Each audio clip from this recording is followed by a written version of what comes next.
Guardianes.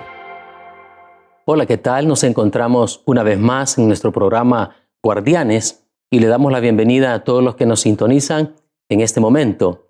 Hoy queremos desarrollar el tercer tema, el cual ha sido titulado La Iglesia apoyando a la niñez. Nuestro objetivo en este momento es exponer los aportes que la Iglesia le brinda a la comunidad de fe. Esto, por supuesto, en relación con la familia de todos los niños y de todas las niñas. Melvin, ¿qué tal? ¿Cómo está usted? Hola Emerson, qué gusto poder compartir nuevamente otro podcast más con esta temática tan importante. Y como ya es costumbre, no estamos solos. Tenemos un invitado al cual quiero darle la más cordial de las bienvenidas a nuestro pastor de iglesia infantil, Eric Lazo. Bienvenido, hermano. Gracias, Melvin y Emerson. Un gusto estar en este programa y un saludo a los que están sintonizando el podcast. Para nosotros es un privilegio tenerlo acá con nosotros. Sabemos de que ya ha estado en otros programas, pero tenerlo en esto de Guardianes creo que es una ventaja y un privilegio realmente enorme para nosotros y por supuesto para todos aquellos que nos están sintonizando.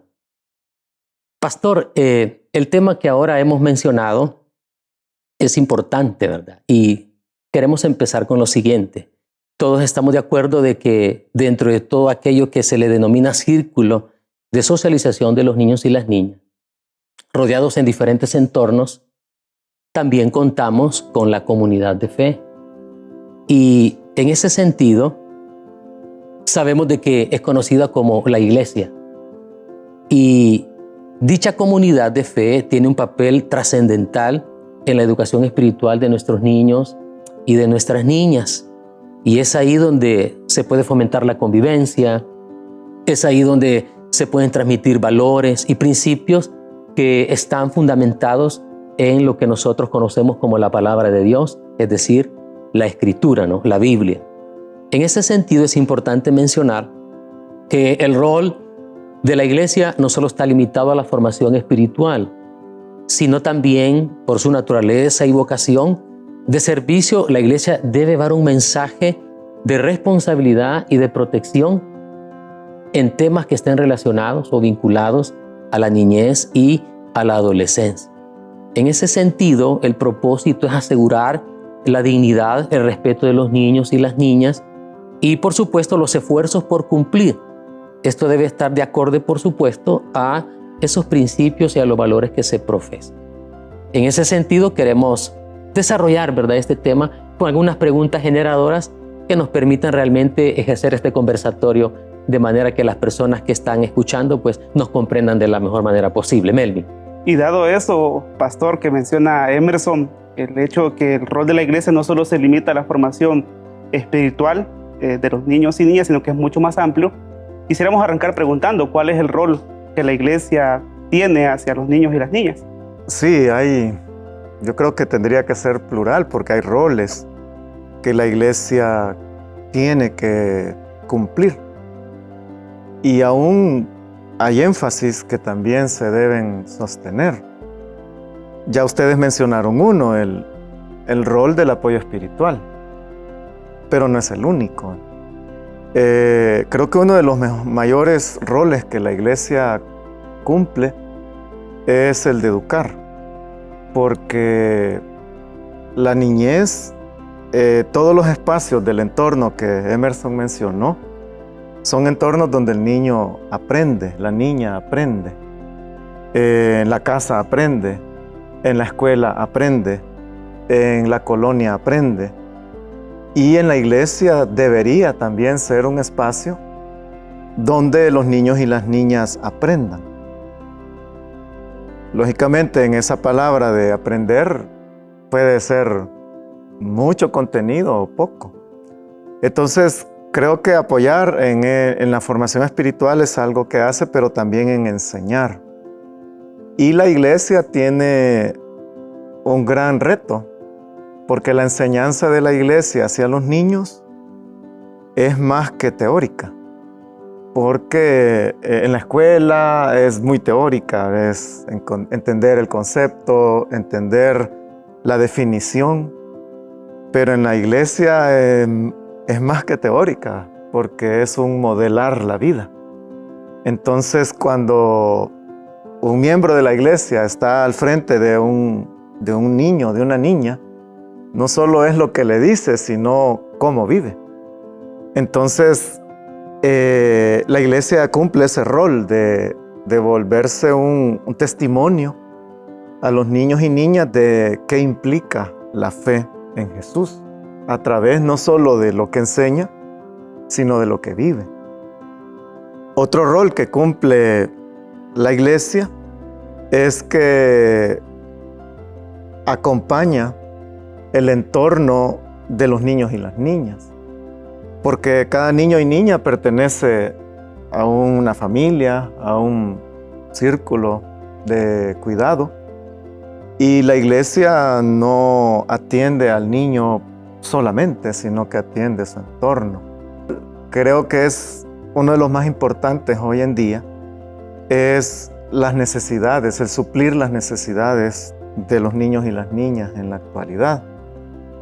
Y dependiendo del país, de la sociedad, la niñez tiene diferentes necesidades, como lo puede ser la necesidad de amor, de cariño. También puede ser la necesidad de protección, de cuidado, o de alimento, o de una oportunidad para estudiar. Entonces la iglesia tiene que pensar un poco o reflexionar un poco sobre la pastoral de niñez que desea ejercer en base a esas necesidades que los niños y las niñas tienen. Entonces, podría mencionar otros roles, pero creo que son algunos de los principales. Y para todo ello hay que empoderar a las personas que están cerca de los niños, como lo puede ser un pastor, un líder, un servidor de la iglesia. Todas estas personas que estamos alrededor de niños y niñas, somos los que vamos a darle vida a esos roles que acabo de mencionar. Y qué importante es, pastor, lo que usted menciona, porque uno podría enfocarse en eso, que solo es un único rol.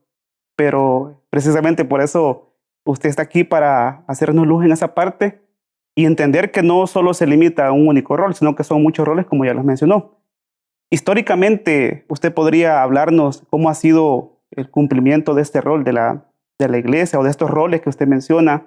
¿Qué nos dice la historia? Porque siempre es bueno ver hacia el pasado y conocer qué esfuerzos se han hecho. Sí, resumir la historia siempre es difícil, pero pienso que dependiendo del tiempo histórico, así es la adaptación que la iglesia ha tenido en ayudar a los niños y las niñas.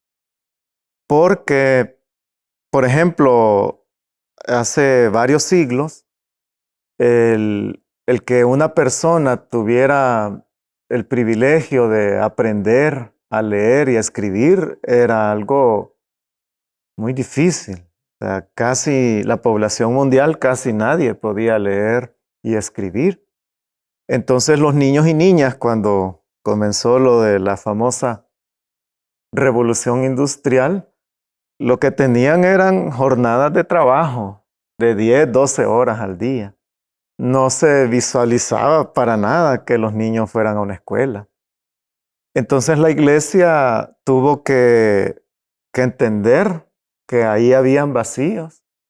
Y las iglesias lo que hacían, muchas de ellas, era enseñar a leer y a escribir a los niños. Entonces los domingos, que era el día del Señor, se le llamaba, y las iglesias llegaban, los niños y las niñas, les enseñaban el abecedario, les enseñaban las sílabas, les enseñaban a leer.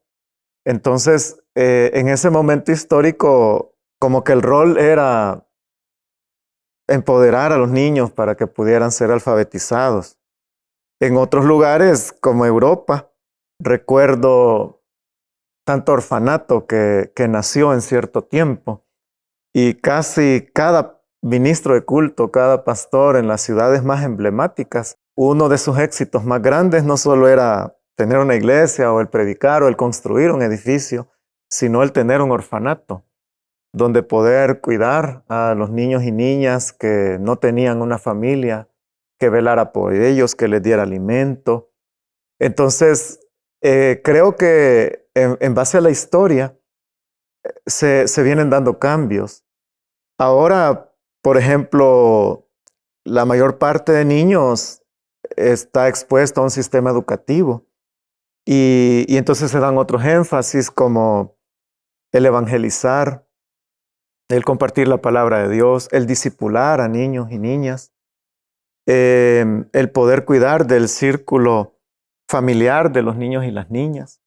Entonces, históricamente se ha venido migrando en diferentes roles y creo yo que esos son buenos espejos porque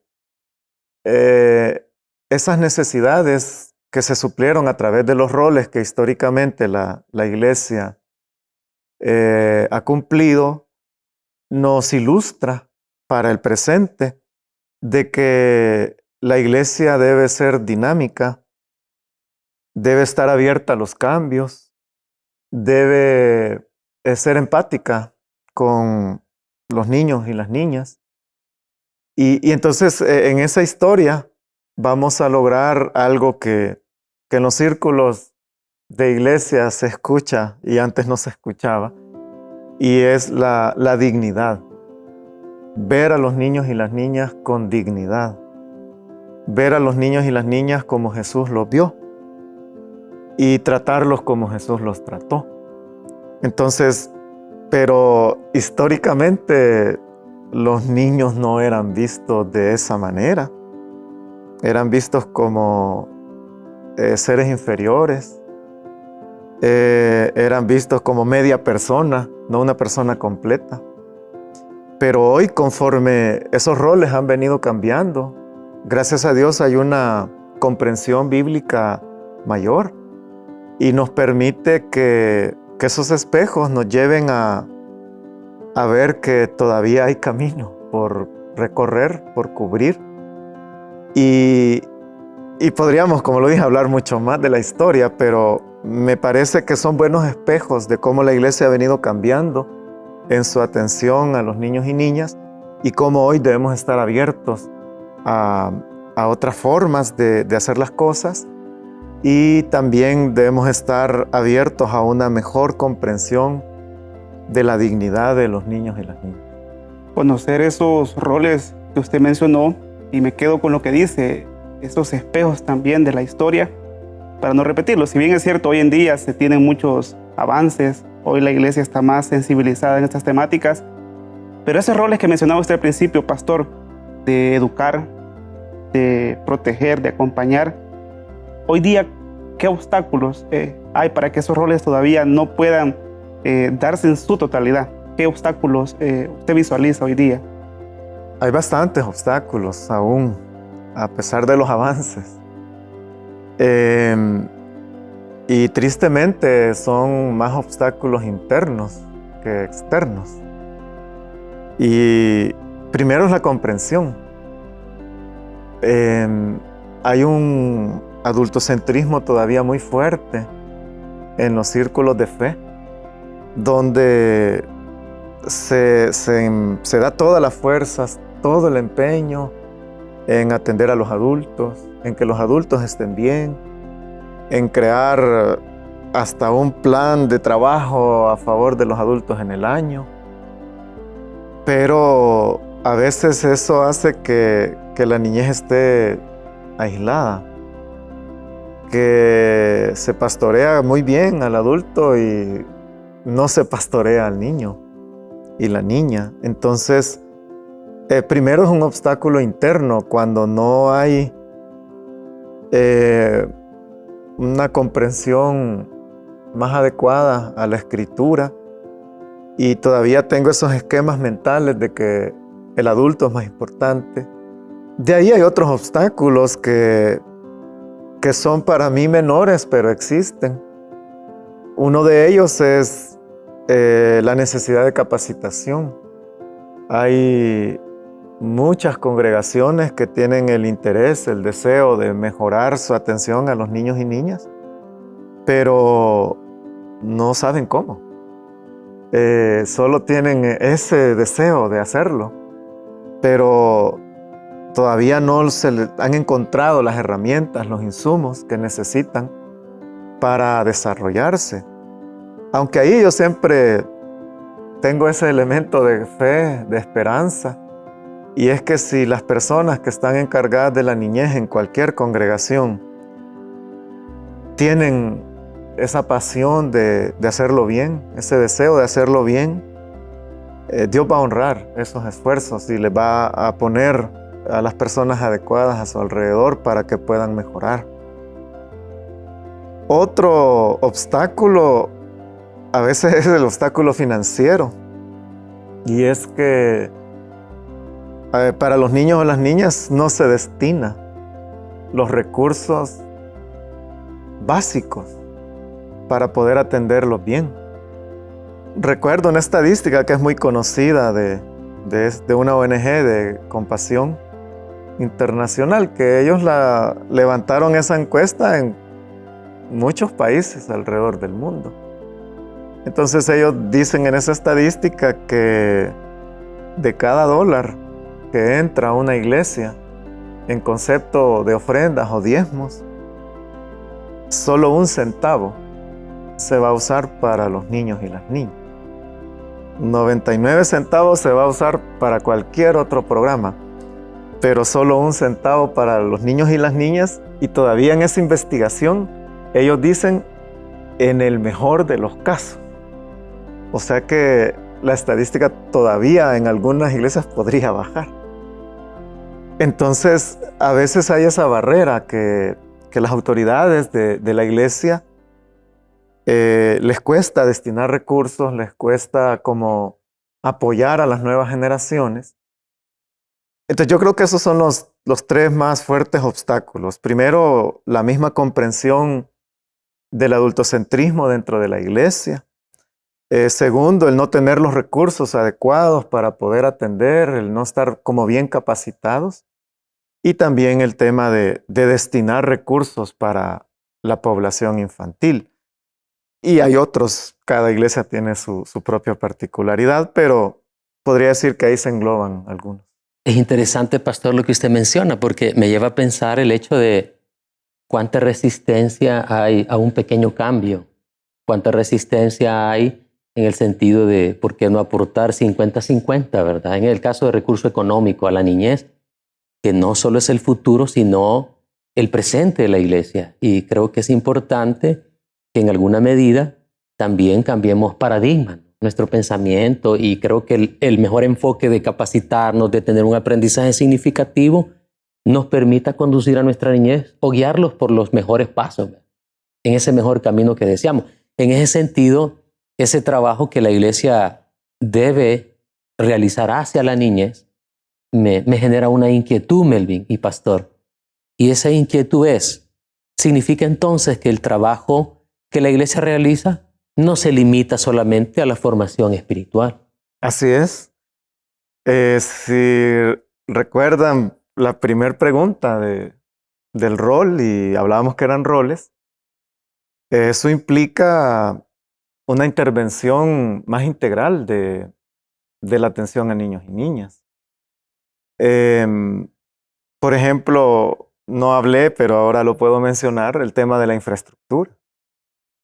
Yo defino una infraestructura en base a qué necesidades quiero suplir en la población infantil. Entonces, no puedo limitarme a solo la formación espiritual. Lógicamente, es el eje principal de nuestro quehacer, aunque con el gran paréntesis de que no es la responsabilidad de la iglesia. O sea, según la Biblia, la responsabilidad de la fe a los niños y niñas es responsabilidad de la familia. Es responsabilidad de nosotros, los padres, de las madres. Pero por el mismo desmembramiento, ¿verdad?, que se está quebrando las familias, la iglesia viene como a hacer un esfuerzo de rescate. Entonces, pero ahí tiene que atender espiritualmente, pero también tiene que formar, también tiene que proteger, también tiene que ayudar en sus metas, en su salud mental. O sea, hay tantas cosas que la iglesia debe hacer para cuidar a los niños y niñas de forma integral, que recuerdo un libro que leí hace algunos años de una iglesia en Brasil, y es una iglesia un poco numerosa, y cuando ellos comenzaron a activar el sistema celular infantil, a atender a los niños y niñas en las casas, ellos dijeron, ¿dónde están los niños más necesitados? Y como ellos tenían una gran infraestructura, ellos dijeron, los que están enfrente, la comunidad que está enfrente, las famosas favelas. Ahí hay niños que jamás van a ir a una escuela. Entonces dijeron, ahí comencemos. Entonces ellos comenzaron un ministerio donde buscaron al niño y a la niña más necesitada. Recuerdo otros hermanos también de Sudamérica. En una ocasión ellos vinieron acá al país y después de entender toda la labor que la iglesia Elim hace en San Salvador, ellos me decían, nos hemos enfocado demasiado en los hijos de los hermanos. O sea, como que la iglesia también puede caer en solo voy a cuidar a los hijos de los creyentes. Entonces, y me decía él, voy con eso en la mente de que nos estamos olvidando de la comunidad. Entonces, pienso que la iglesia tiene oportunidades en los niños que vienen a sus instalaciones, a sus actividades, pero la mayor necesidad está en la comunidad. Entonces, cuando la iglesia encarne las necesidades de la niñez en la comunidad, tendrá una lista de acciones a realizar enorme. Y entonces también hay que aclarar, ¿verdad?, que así como es espiritual leer la Biblia o es espiritual orar, también es espiritual cuidar de los niños y las niñas. O sea, también es espiritual proteger a los niños y las niñas. También es espiritual acompañar, educar, porque Jesús hizo todo eso, ¿verdad? Jesús, que es maravillosa la vida de Él. O sea, vemos a Él dándoles comida, vemos a Él sanando al enfermo. Y eso es suplir las necesidades. Entonces, cuando la iglesia está ayudando integralmente a la niñez, creo que está haciendo una labor muy espiritual, porque es lo que Jesús dijo en Mateo capítulo 25, tuve hambre y me dieron de comer, tuve sed, me dieron de beber, estuve desnudo, me vistieron, fui forastero, estuve en la cárcel, estuve enfermo, me visitaron, me cuidaron. Y dice, por cuanto lo hicieron a los más pequeños, a mí me lo hicieron. Entonces, cuando la iglesia suple integralmente las necesidades de los niños y niñas, está haciendo una labor 100% espiritual. El punto es que hemos tenido una formación de una dicotomía de que el alma es buena y la carne es mala. Algo muy fuera de la enseñanza bíblica. O sea, el Antiguo Testamento no tenía esa diferencia entre cuerpo y alma. O sea, era el ser el que cuando estaba hablando de una persona era del ser. Y en el Nuevo Testamento también. Lo que sucede es que el Nuevo Testamento, como fue escrito en griego, hay ciertas enseñanzas filosóficas de los griegos que sí hacían esa separación. Habían escuelas de pensamiento griegos donde separaban y decían, el alma es buena y el espíritu es malo. Entonces el alma es el que se va con Dios, cuidémosla, pero el cuerpo, como aquí se queda, ahí se queda, descuidémoslo. Entonces ha sido una enseñanza que ha permeado a las Claro. iglesias, pero no es así. Hay que velar por la vida de las personas en todas sus dimensiones. Ok. Pastor, y en la actualidad, ¿cuáles son esas áreas en donde la iglesia está brindando apoyo a los niños y a las niñas? Hay diferentes apoyos dependiendo del enfoque, del avance que cada iglesia local o denominación, congregación toma. Por ejemplo, acá en nuestra misión hay algunas iglesias que tienen convenios con ONGs, con organizaciones y apoyan con refuerzos escolares, con lograr una nutrición adecuada de los niños y las niñas, con educar a los adultos para que puedan cuidar mejor, formar mejor a los niños y las niñas. Entonces, y hay otras, como en el caso de San Salvador, que ya más se camina en base a la cosmovisión que se tiene de cómo Dios ve al niño y a la niña.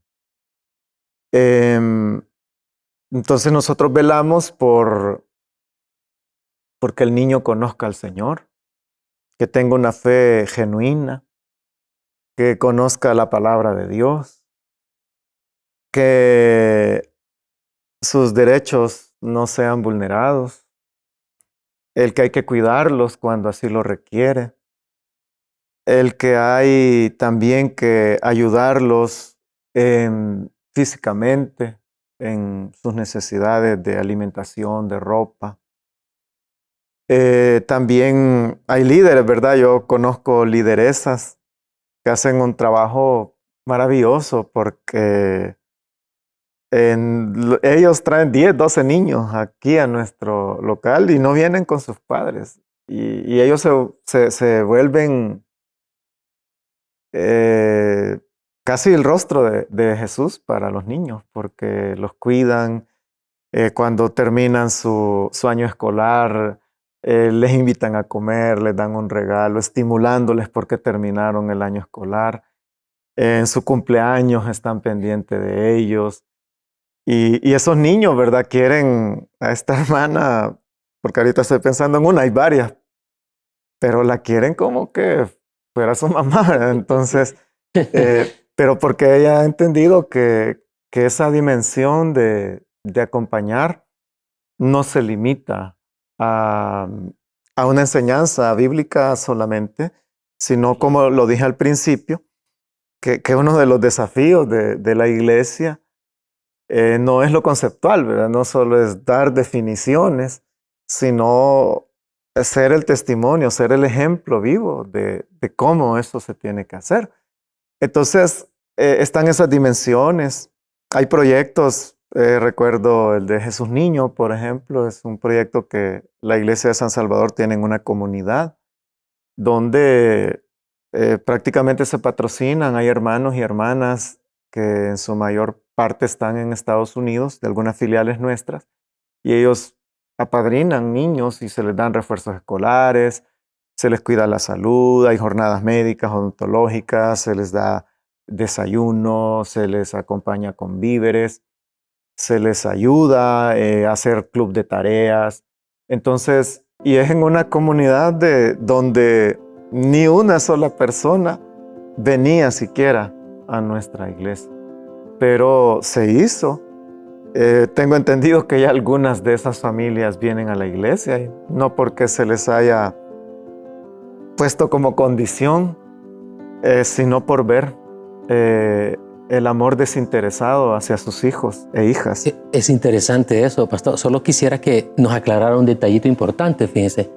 Porque de repente estamos en el entendido de que no solo nos sintonizan personas que puedan ser de una comunidad de fe. Y usted mencionaba líderes y lideresas que en algún momento los niños y las niñas miran como que fuera su mamá, su papá. Solo explíquenos qué es ese líder o qué es esa lideresa de niños para que entendamos a qué nos referimos.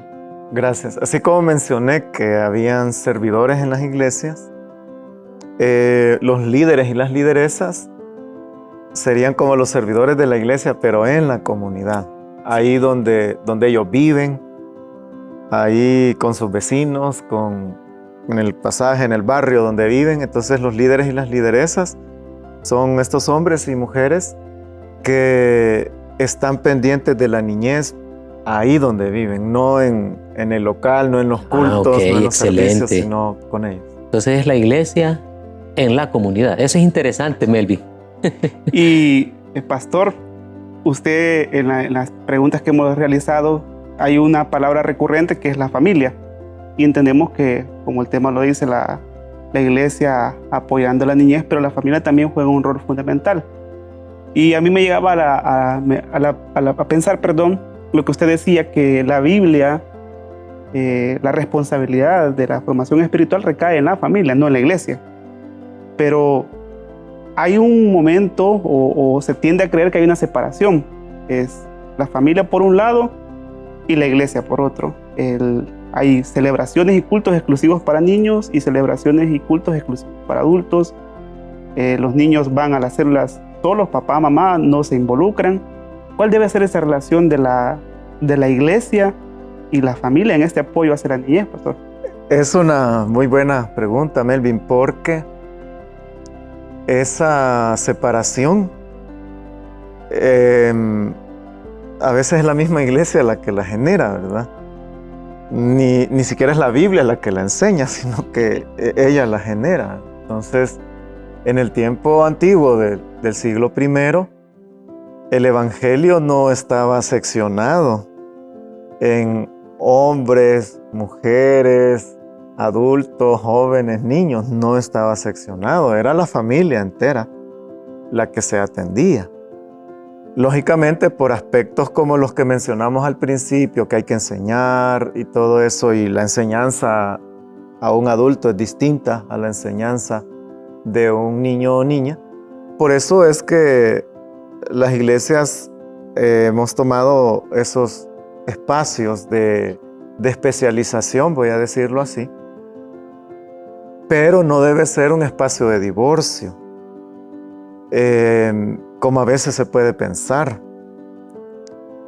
Por ejemplo, en San Salvador existen actividades de mujeres, actividades de hombres, existen.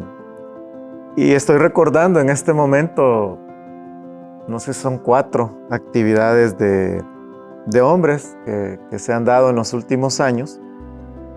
Y una de esas actividades de hombres, nuestro pastor general, nuestro hermano Mario, compartía el tema de la paternidad, de cómo deberíamos ejercer la paternidad. Entonces, ahí, aunque era la población masculina la que se estaba convocando, la que llegó al local, pues yo igual estuve ahí sentado. Entonces yo dije, qué brillante que se está enseñando esto a los que ya somos padres o a los que en algún momento serán padres. Entonces creo que esa conciencia es la que debemos recuperar y no el tema del divorcio, ¿verdad? Y es que al hombre se le van a hablar solo cuestiones muy, muy de él, olvidándose de que es padre, que es hijo, que es tío, que es abuelo, que es esposo. Entonces, lo estamos nosotros como sacando de la familia y pensando, voy a poner un ejemplo sin querer hacer quedar mal a nadie, pero en que una iglesia diga, bueno, vamos a llamar a todos los hombres y les vamos a enseñar a ser empresarios. O sea, está bien, o sea, yo no estoy en contra que se haga eso, pero en la casa no son empresarios, sino que son el esposo, son el apoyo de sus hijos, el apoyo de sus padres. Entonces, creo que debemos recuperar un poco ese divorcio que a veces no se ha hecho con mala intención, pero debemos volver al principio, como la iglesia se cuidaba en el principio y se cuidaban a las familias completas. Entonces, si los niños entienden que solo se les está atendiendo porque la enseñanza para ellos es diferente, pero no se está quitando al papá, quitando a la mamá, quitando al abuelito, al tío, al cuidador. Entonces solo entenderá que le están dando recursos para que entienda él, ¿verdad? Entonces yo creo que ahí sí hay un gran desafío con la iglesia, porque ahora en la mañana tenía una reunión con una ONG, con 3 personas de una ONG, y ellos me decían que el que está en el ministerio de niños se interesa y todo lo que hace es para los niños. Te dicen, no, los adolescentes no, porque ellos ya son rebeldes y revoltosos.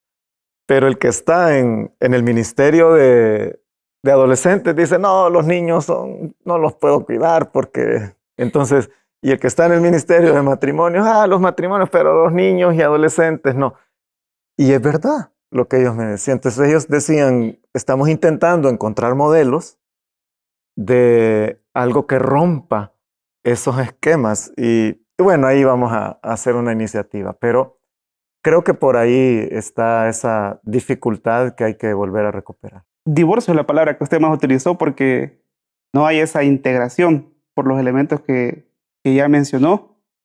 Y para cerrar, pastor, ¿qué otras causas podrían ser las que provocan que no se integre la familia con la iglesia? Usted ya mencionaba la separación que se ha hecho a veces también por un concepto bíblico o que se ha malentendido. Pero hoy día, ¿qué otros elementos podrían estar impidiendo que se dé esta integración entre familia e iglesia?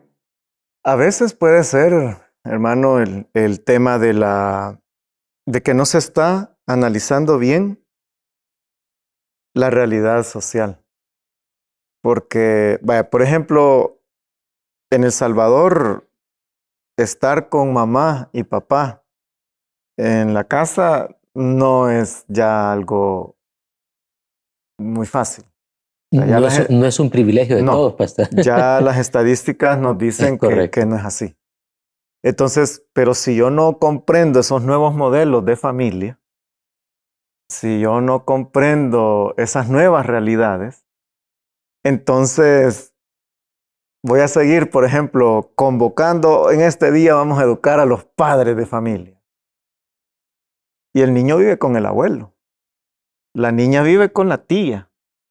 Entonces, si no hacemos como una buena lectura de la realidad de la sociedad, voy a usar esta palabra, aunque tal vez no sea la mejor. La medicina que yo voy a estar intentando dar no va a ser la adecuada. Entonces, una barrera primera puede ser esa, un obstáculo, y es que no esté comprendiendo bien la realidad social donde ahora se está conviviendo los niños y las niñas, y las familias en este caso. Otro obstáculo que puede marcar es la falta de una pastoral de familia.